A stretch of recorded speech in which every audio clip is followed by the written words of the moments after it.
आदमी थोड़ा आगे झुका और रहस्यमय अंदाज में पूछा, क्या तुमने कभी उस लेजेंडरी ब्लैकस्मिथ के बारे में सुना है? गंजे आदमी ने भौं उठाई। कौन? नाइट ने भौहें सिकोड़ते हुए कहा, एक ऐसा ब्लैकस्मिथ जो बिल्कुल अनोखे लेजेंडरी आइटम्स बनाता है और उसकी लालच की कोई सीमा नहीं। दूसरे ने व्यंग्य में पूछा, क्या तुमने कभी कोई ऐसा ब्लैकस्मिथ देखा है जो लालची न हो? स्टोरी टेलर ने बियर का मग उठाया और बोला, बेहतरीन आइटम बनाने के लिए बेहतरीन मटेरियल्स चाहिए और बिना हाई रैंकिंग कॉमरेड्स के उन्हें पाना नामुमकिन है। उसने आगे कहा, लेकिन जितना मुझे पता है उस ब्लैकस्मिथ का कोई पैटर्न नहीं है। यहां तक कि टेका गिल्ड जिसे उसके ठिकाने की जानकारी थी वह भी आखिरकार टूट गई। सब सोच में पड़ गए, क्या वह ब्लैकस्मिथ सच में सब कुछ खुद ही जुटा सकता है? क्या यह संभव भी है? अचानक जंगल में तेज हवा चली और धूसर बादलों में खो गई। कई लोग चट्टान से कूद पड़े, सीधे मॉन्स्टर्स की सेना की ओर। हर तरफ धमाके गूंज उठे। मेजेस और वॉरियर्स ने हमला किया। लाशें गिरने लगी। एक आदमी ने दांत पीसते हुए कहा, ये बदमाश मेरे सामने ही आगे निकलने की सोच रहे हैं। पूरा चांद पीछे था। उसकी रोशनी में एक युवा आदमी की परछाई उभरी। वह युद्धभूमि को देखकर मुस्कुराया। यहाँ तो मटेरियल्स की भरमार है। हीरो ने अपनी चमकती तलवार घुमाई।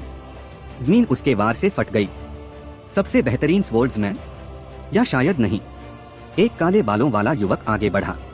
उसके हाथ से एनर्जी फूटी और कई दुश्मन पल भर में मिट गए। सबसे बेहतरीन मेज? एक साथी ने उसे किनारे से मारा। ज्यादा दिखावा मत कर। वह आदमी टूटे हुए हथियारों के बीच चल रहा था, एक नई ब्लेड चुनते हुए। असल में हीरो कोई स्वॉर्ड्समैन या मेज नहीं था। वह था एक रहस्यमयी ब्लैकस्मिथ जिसका अतीत काफी जटिल था। उसने एक बड़ी तलवार की मूठ कसकर पकड़ी। उसकी पहली असफल नकल। 3 विशाल मॉन्स्टर्स उसकी ओर लपके, लेकिन वह जरा भी नहीं हिला। उसने हथियार घुमाया और बुदबुदाया, कमाल है। हथियार से सुनहरी रोशनी फूट पड़ी। युवक मुस्कुराया, चलो इसकी इफेक्टिवनेस जांचते हैं।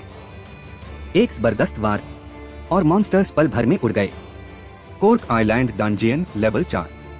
चोगा पहने एक आदमी ने भौहें सिकोड़ ली। उसकी नजर आगे टिकी थी। वह यूनाइटेड रैंकिंग्स में शार्प स्वॉर्ड का 16th रैंक था। उसके पीछे टॉप 8 प्लेयर्स और सिल्वर नाइट्स गिल्ड के 200 एलीट प्लेयर्स खड़े थे। सब एक गुफा में थे, पूरी तरह फोकस्ड। लीडर ने रोशनी के स्रोत की ओर देखा। इतनी ताकत से एक छोटा किला भी आसानी से जीता जा सकता था। फिर भी उसे बेचैनी हो रही थी। उनके सामने आग जल रही थी।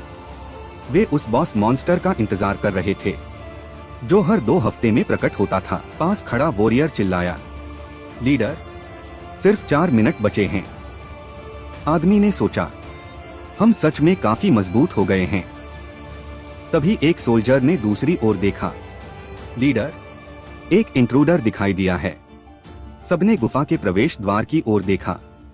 वहां एक आदमी की परछाई खड़ी थी।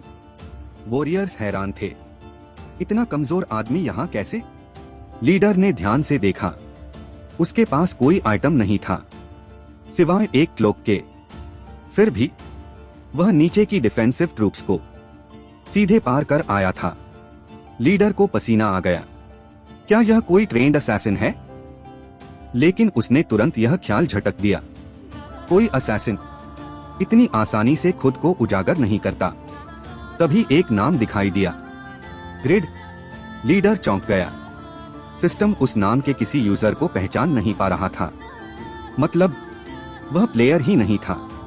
स्वॉर्ड्समैन ने सख्ती से कहा, यह इलाका सिल्वर नाइट्स गिल्ड के नियंत्रण में है। लीडर ने कहा, मुझे नहीं पता तुम यहाँ कैसे पहुँचे, लेकिन एक अहम लड़ाई शुरू होने वाली है। तुम वापस चले जाओ। मेहमान ने आह भरी। धीरे से बुदबुदाया, हिलाल ने मेरी इनविजिबिलिटी पकड़ ली। उसने अपनी क्लोक उतारी। अब उसे इसकी जरूरत नहीं थी। वहां मौजूद लोग हैरानी से उसे देखने लगे। उन्हें उसके पीछे भड़कती आग नजर ही नहीं आई। युवा आदमी अजीब सा आर्मोर पहने हुए था जिसके पीछे एक पूंछ थी। सैनिक आपस में फुसफुसाने लगे, उसके अनोखे इक्विपमेंट के बारे में पूछते हुए। लीडर ने दांत पीसते हुए आदेश दिया, यहाँ खंभे की तरह खड़े मत रहो, इस इंट्रूडर को बाहर निकालो। उसी पल उसके पीछे आग का एक विशाल स्तंभ उठ खड़ा हुआ। सब चिल्ला उठे। लीडर ने पलटकर देखा और गाली दी। आग के बीच से दुश्मन प्रकट हो चुका था। आग से निकला हेलफायर का मास्टर, सींगों वाला एक मॉन्स्टर, जिसके हाथ में जलती हुई कुल्हाड़ी थी। हेलगल की दहाड़ फैल गई। डर, अराजकता और कमजोरी चारों ओर छा गई। हेलगल की आग ने हीट रेजिस्टेंस को 50% तक घटा दिया। मॉन्स्टर ने हथियार घुमाया। गुफा में जलती लपटें फैल गईं। एक और बार आग के स्तंभ वॉरियर्स पर टूट पड़े। आर्मी लीडर झुक गया, हाथों से खुद को ढकते हुए। आग की लहर गुजरी और कई सैनिक जमीन पर गिर पड़े। लीडर ने पलटकर देखा। एक ही बार में गिल्ड का आधा हिस्सा मर चुका था। उसने दांत कस लिए। मेरी हीट रेजिस्टेंस 86% है, फिर भी इतना डैमेज। स्वर्ड्समैन ने भौहें सिकोड़ लीं। हम फिर से हार गए। लीडर ने पलटा और ध्यान ही नहीं दिया कि इंट्रूडर उसके पास से बेपरवाह निकल गया। युवा आदमी ऐसे चल रहा था जैसे कुछ हुआ ही न हो। वॉरियर ने सदमे में सोचा, आधी गिल्ड मिट गई और यह आदमी परवाह भी नहीं कर रहा। हीरो ने हाथ उठाया, उसके ऊपर एक चमक उभरी। अगले ही पल उसके हाथ में एक पिकैक्स थी। लीडर का चेहरा पीला पड़ गया। क्या यह मजाक कर रहा है? हेलगल के सामने माइनिंग मॉन्स्टर ने उस पर नजर डाली। वॉरियर पसीना पोंछते हुए बुदबुदाया, हर बार और मुश्किल होता जा रहा है। यह बॉस सिर्फ तब ही प्रकट होता है। उसने सोचा, इस पिकैक्स के साथ यह ड्रैगन्स लेयर तक जा सकता है। मॉन्स्टर ने हमला किया। तेज रोशनी चमकी। लीडर ने आंखें सिकोड़ लीं, डर के साथ देखते हुए। जहां सीधा वार पड़ा था, उसने सोचा, कोई नहीं बच सकता। धुआं छटा। वह युवक सुरक्षित खड़ा था। उसने स्वर्ड्समैन की ओर देखा और कहा, बॉस को संभालो, गर्मी अभी और बढ़ेगी। गिल्ड मेंबर ने कांपते हुए पूछा, तुम जिंदा कैसे हो? लड़के ने पलटकर कहा, इसमें कुछ मुश्किल नहीं है। उसने मुस्कुराते हुए पूंछ से हमला टाल दिया।